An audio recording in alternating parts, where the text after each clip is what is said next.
하나님 말씀은 구약성경 민수기 25장 6절에서 9절까지입니다. 우리 같이 한 목소리로 함께 읽겠습니다. 이스라엘 자손의 온 회중이 회막문에서 울 때에 이스라엘 자손 한 사람이 모세와 온 회중의 눈앞에 미디안의 한 여인을 데리고 그의 형제에게로 온지라. 제사장 아론의 자손 손자 엘라살의 아들 비느하스가 보고 회중 가운데에서 일어나 손에 창을 들고 그 이스라엘 남자를 따라 그의 막사에 들어가 이스라엘 남자와 그 여인의 배를 꿰뚫어서 두 사람을 죽이니 연병이 이스라엘 자손에게서 그쳤더라. 그 연병으로 죽은 자가 24,000명이었더라. 아멘. 진노와 불순종. 하나님의 진노가 예고되지만 거기에 우리들이 즉각적으로 순종할 수도 있고 불순종할 수도 있고 그렇습니다. 이제 본문은 이제 여호와 하나님께서 모세를 통하여 이들이 회개할 수 있도록 기회를 주신 그런 사건입니다.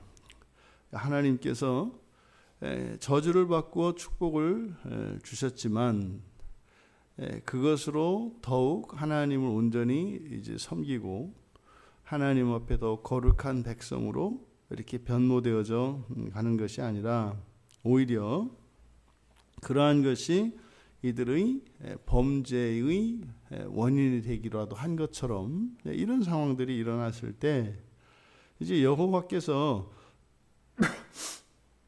이들로 하여금 하나님의 진노를 보이시고 회개하여 돌이키도록 이제 모세에게 명령을 내리신 겁니다. 그러면 모세가 순종을 하고 그러면은 하나님이 진노를 거두시고 이들이 이제 회개하여 이전보다 더 나은 그렇게 이제 변모되어 가는 거죠. 그런데 본문의 내용을 보면 이제 그렇지 못했습니다. 모세조차도 하나님의 말씀을 그대로 순종하지 않았던 것이죠. 그런데 이제 그 백성들이 지금 상당히 사실 이제 두려운 가운데 있지 않습니까? 하나님의 진노가 선포되었고 그것으로 인해서 이제 막 그 지도자들로 하여금 이 판관들로 하여금 지도자들을 그 일에 가담했던 자들, 바알볼에 가담했던 자들을 죽이는 일이 일어났던 거죠. 그래서 이 일로 온 이스라엘 진영에 이제 울음이 있었습니다. 그래서 6절에 지금 이때의 상황이 이스라엘 진영 안에 큰 울음이 있는 상황이죠. 이스라엘 자손의 온 회중이 울 때에 이들이 울고 있는 이유가 뭐겠습니까? 첫째로는 이들 가운데 그 바알볼에 가담하여서 죽은 그 유가족들의 울음이 있겠죠. 첫째로는 잘잘못을 떠나서 그렇게 죽임을 당했으니 그 유가족들의 슬픔이야 이루 말할 수 없지 않겠습니까? 또 그 바알볼에 가담하여 아직 죽지는 않았지만 가담했던 자들 이들은 이제 두려움에 쌓여 있지 않겠습니까? 그러니 용서를 빌며 울기도 하겠죠. 이때 이제 박하라고 하는 이 울음은 거의 죽음을 눈앞에 둔 그리고 죽음으로 인한 큰 슬픔, 성경에서 가장 큰 슬픔을 나타내는 이제 울음, 이게 이제 박하입니다. 그래서 이러한 가족을 잃은 슬픔이었든지 아니면 자신에게 당할 그 죽음이든지 죽음으로 인한 두려움이든지 그런 큰 울음이 이스라엘 진영 안에 있었던 겁니다. 그런데 이때 그 가운데 또 다른 울음이 있었을 수 있을 것 같아요. 왜냐하면 우리가 바로 앞에서 살펴본 것처럼 이렇게 이제 이스라엘 자손들이 이렇게 타락하는 그 단계가 있었단 말이죠. 맨 처음이 여인들과 음행을 했고, 그 다음에 제사에 참여했고, 그리고 재물 함께 먹었고, 그리고 우상에게 절을 했고, 그리고 마지막이 이제 가담한 자들입니다. 그러니까 이게 과정 이게 단계거든요. 그러면 이들 가운데에서 그냥 가담한 자들이 전체를 나타내는 말이 아니라 끝까지 갔던 사람들이죠. 근데 모두 다 이렇게 하진 않았을 거라고요. 그런데 모세가 명령한 것은 가담한 자들만을 죽였습니다. 가담한 자들을 죽였다고요. 그러면 그것 가지고 분명히 이렇게 불공평하다고 또 차별당했다고 우는 울음이 있을 거예요. 꼭 다 같이 했는데 나만 이렇게 죽여야 되겠는가? 그랬더니 나는 가긴 갔지만 가담하진 않았지 않냐고. 그러니까 죄질이 다르다고. 뭐 이런 일들이 이제 안에 있지 않았겠습니까? 그래서 이들이 또 다른 그런 종류의 울음이 있겠다. 그런데 지금 모세가 이 사건을 기록하면서 보고 있는 것, 초점은 이렇게 울고만 있을 때가 아니라는 거죠. 울고만 있을 때가 아니라는 거죠. 이것은 모세 자신뿐만 아니라 그 백성들 모두 마찬가지입니다. 지금 이런 상황은 하나님께서 진노하셨는데도 불순종하고 있는 상황이에요. 그런데 그러면 여기서 회개하고 돌이켜야 합니다. 옷을 찢고 말이죠. 죄를 뿌리고 회개하죠. 뭐 사람이 죽어나가는 걸요. 그런데 사실 이들은 자신들의 잘못을 살펴보기보다는 가족을 잃은 슬픔과 죽음을 눈앞에 둔 두려움에 사로잡혀 있습니다. 또 모세는 그렇게 하고도 마찬가지로 동족들을 그렇게 죽여야 하는, 그 자손들을 죽여야 하는 그것 때문에 슬픔 가운데 있지 않겠습니까? 근데 지금 회개가 없는 거죠. 그런데 더욱 놀라운 사건은 지금 이스라엘 공동체가 영적으로 어떤 상태인지 가르쳐 주는 것이 이렇게 울고 있는 중에 놀라운 사건이 일어납니다. 이스라엘 자손 중 한 사람이 뻔히 다 보는 앞에서 미디안의 한 여인을 데려왔다는 거예요. 어떻게 이런 일이 가능할까요? 그러니까 여기서 우리가 이렇게 생각해 볼 수 있는 게 있습니다. 이스라엘 자손 그 미디안 여인을 데려온 사람의 생각이죠. 지금 우상 숭배를 하고 이방 여인들과 음행하여 그것이 마침내 바알볼에게 그들의 우상에 가담하게 되기까지 이르렀지 않습니까? 그런데 또 다른 미디안 여인을 데리고 지금 와요. 그러니까 이 사람 입장에서는 전혀 다른 사건이라고 생각을 하는 거죠. 이 여자는 모압 여자가 아니고 미디안 여자니까 뭐 이런 생각을 할 수 있고, 또 지금 이렇게 하나님이 진노하시고 심판을 하시고 벌을 내리시는 것은 그 여인과의 음행 때문이 아니라 우상에게 가담한 것 때문이니까 뭐 이제 이런 생각을 했을 수가 있는 거죠. 그러니까 자신은 그것과 전혀 상관이 없는, 자신과는 상관이 없는 일처럼 생각을 했기 때문에 모세 앞에서, 백성들 앞에서 뻔히 보는데 미디안 여인을 데리고 오지 않았겠습니까? 그러니까 지금 이들의 상황이 어떤 상황입니까? 음행이 점점점 만연되어 가고 있고 아주 일반적이고 당연한 것이 되어 있는 상황이에요. 그래서 이 성적 타락이라고 하는 것은 이것이 굉장히 무섭다는 것이죠. 그래서 항상 제국의 흥망성쇠에서 항상 모든 제국이 멸망할 때 공통적인 현상이 성적 타락입니다. 이게 지금 전 세계적으로 특히 뭐 우리나라에서도 이런 성적 타락, 이 성의 문제가 이렇게 타락하는 것은 사실은 굉장히 위험한 순간인 겁니다. 이것은 뭐 역사적으로 뭐 너무나 명명백백한 증거가 되니까 말이죠. 그러니까 이것은 또 이 음행이라고 하는 것이 무서운 것은 이런 음행은 바로 우상숭배의 씨앗이기 때문입니다.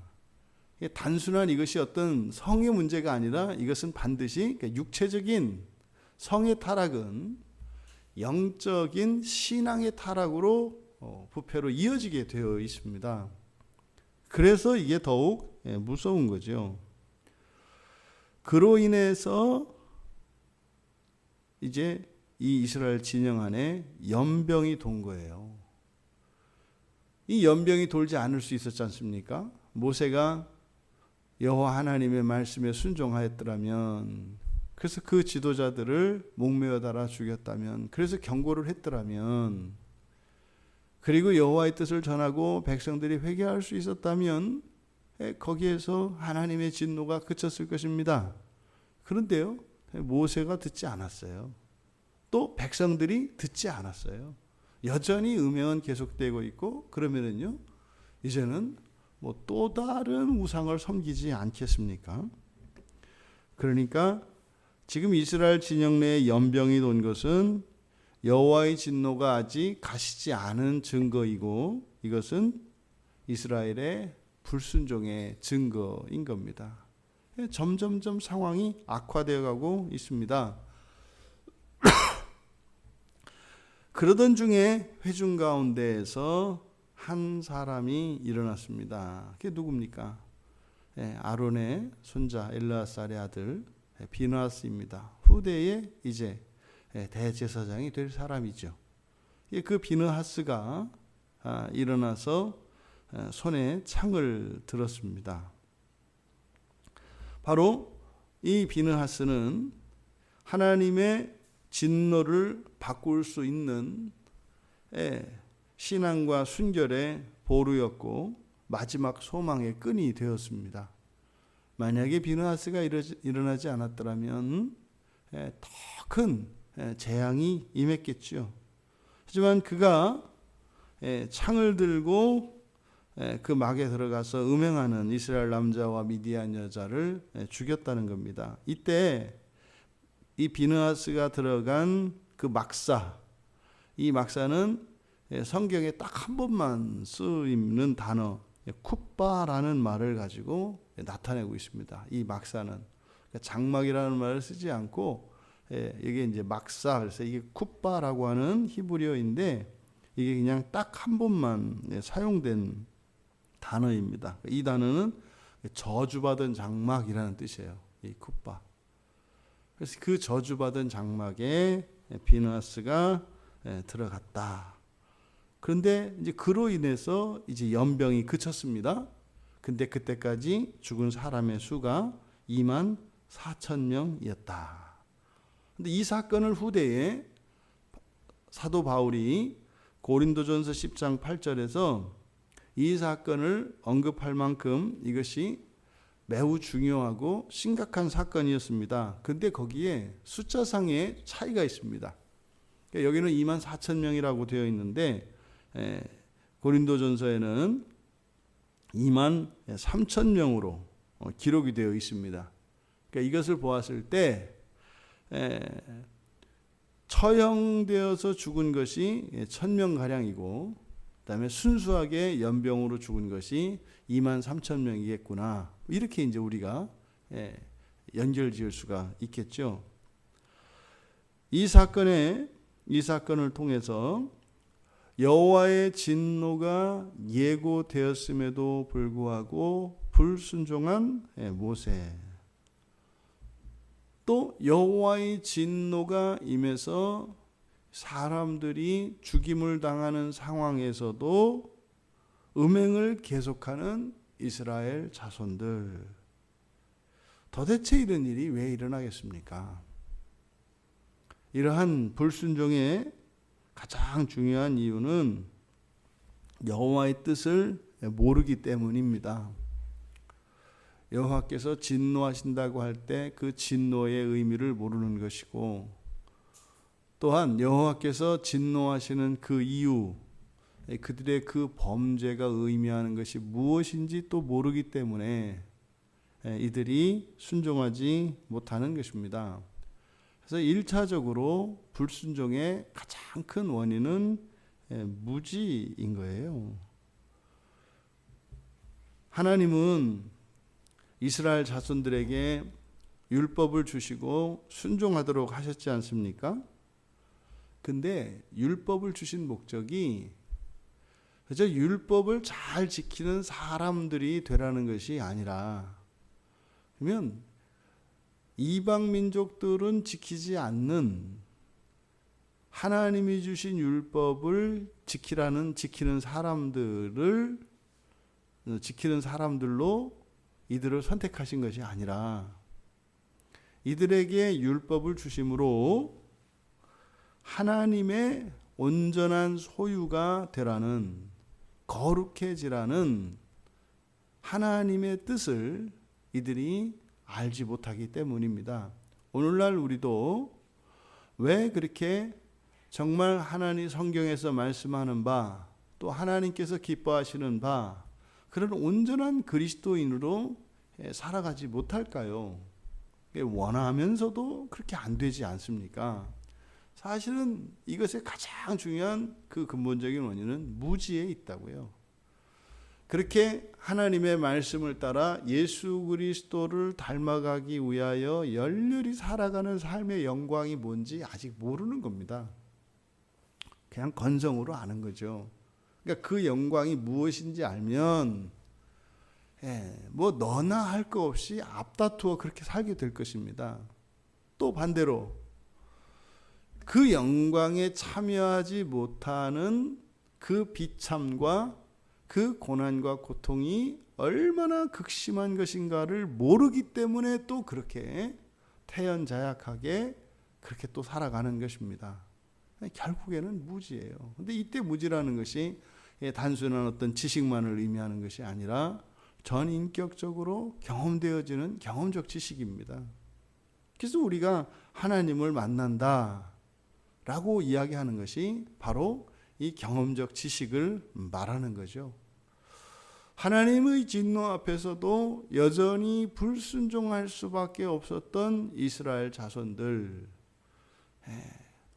첫째로는 하나님께서 우리들을 하나님의 자녀로 새롭게 빚어가고 계시다는 그 사실. 우리들의 신앙은 이 세상에 있는 많은 종교들 가운데 가장 탁월한 종교 이런 것이 아니라, 사람으로 태어난 우리들을 하나님의 자녀로 변모시키기 위한 절대적인 수단으로서 우리들의 신앙생활이 주어진 것이라는 거죠. 이것을 기억해야 합니다. 이것을 우리가 알지 못하면 우리의 신앙생활을 이해할 수도 없고 순종하며 살아갈 수 없다. 또 이 일은 반드시 이루어질 것입니다. 하지만 그것은 하나님의 선하신 뜻 안에서 가장 복되고 영광스러운 그런 과정을 통해서 되어야지, 정말 혹독한 연단의 과정을 통해서 그렇게 되어서는 안 된다는 사실입니다.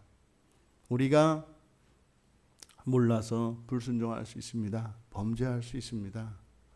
중요한 것은 그 즉각 우리가 그것을 깨닫고 돌이킬 수 있게 되는 것이죠. 그래서 우리가 하나님께 은혜를 구하는 것은 우리가 눈먼 자와 같고 귀머건 자와 같기 때문에 곁길로 갈 수밖에 없고 자꾸만 길을 벗어날 수밖에 없고 때로는 주저앉을 수밖에 없습니다. 그런 중에라도 즉각적으로 우리들의 죄와 허물을 깨닫고 회개할 수 있도록, 그래서 오히려 우리의 죄와 허물로 인하여 더 큰 하나님의 은혜를 경험하며 살아갈 수 있도록 우리가 기도해야 할 것입니다. 기억합시다, 여러분. 우리가 인생을 살고 있는 목적, 이유, 그리고 우리들이 예수를 믿고 신앙생활하는 궁극적인 목적, 그 하나의 목적에서는 우리가 일치를 이루어야 할 것이고, 또 오늘 하루의 삶 속에서 우리가 이제 살아낼 이 하루의 속에 그 가장 근본적인 목적을 잃지 않으시고 세상 사람들과 구별된 거룩한 백성으로서 이 하루를 잘 살아내시기를 주님의 이름으로 축원합니다. 존귀하신 하나님 아버지, 하나님의 큰 축복을 오히려 죄로 반응하는 이스라엘, 그들을 돌이키게 하시고자 하나님께서 진노하셨지만 여전히 불순종할 수밖에 없었던 저 이스라엘과 같이 저희들의 삶 속에서도 여전히 고집스럽게 온전히 회개하지 않고 죄의 자리에서 떠나지 못하는 저희들을 불쌍히 여겨 주시옵소서. 저희들의 신앙의 도리를 분명히 깨달아 알게 하시고 저희들의 마음에 소원하는 것뿐만 아니라 저희들이 알지 못하는 것까지 회개하고 돌이키며 날마다 거룩한 삶을 살아갈 수 있도록 은혜를 내려 주시옵소서. 감사하며 예수님의 이름으로 기도하옵나이다.